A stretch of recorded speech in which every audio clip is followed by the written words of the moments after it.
আমি ভ্যান চালক, মাঠে কাজ করি এবং বাটায় কাজ করি। দেখা গেছে সকালে যখন কাজে যাই ওই সময় দেখা গেছে আমার ওই কুকুর কাছে আসলে পরে একটা রুটি বা দুটি রুটি খাওয়ায় আমার মতো আমি কাজে চলে যাই। এখন ওই কুকুর সারা পাড়া ভরে বেড়ায়, সারা গ্রাম ভরিয়ে বেড়ায়।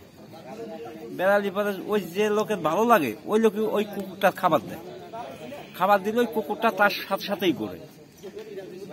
এখন বললে পারে ওই কুকুর কারো এ পর্যন্ত শুনি নেই একটা কামড় দিছে বা একটা ইয়ে করছে, কোনোদিন এরকম কোনো রেকর্ড ওই কুকুরের নাই।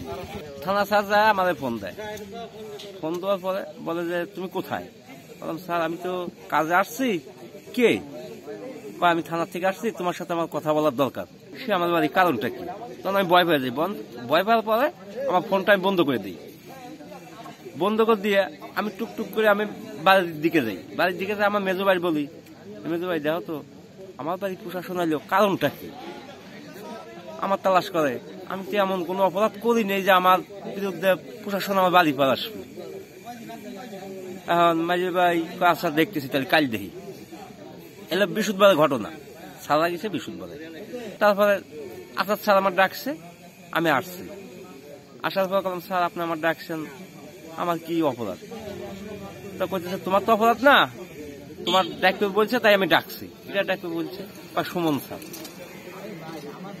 স্যার ডাকবি, কি হয়েছে বিষয়টা? তোমার কুকুর নিয়ে ঝামেলা, কুকুর তার কি করছে না করছে জানি না, তুমি তার সাথে কথা বলো।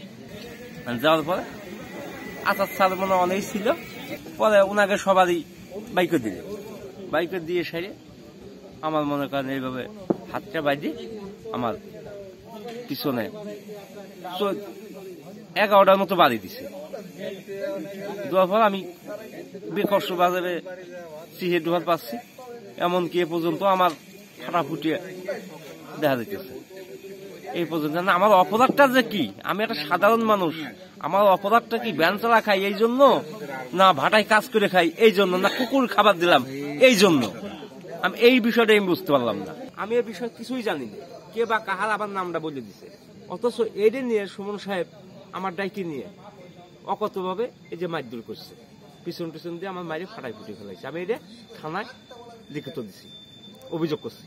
পুলিশের কাছে আমি এটাই চাই যে আমি যে গরিব মানুষ, আমি যে হয়রানিটা হলাম, আমার অপরাধটা কি? এর বিচারটা আমি চাই।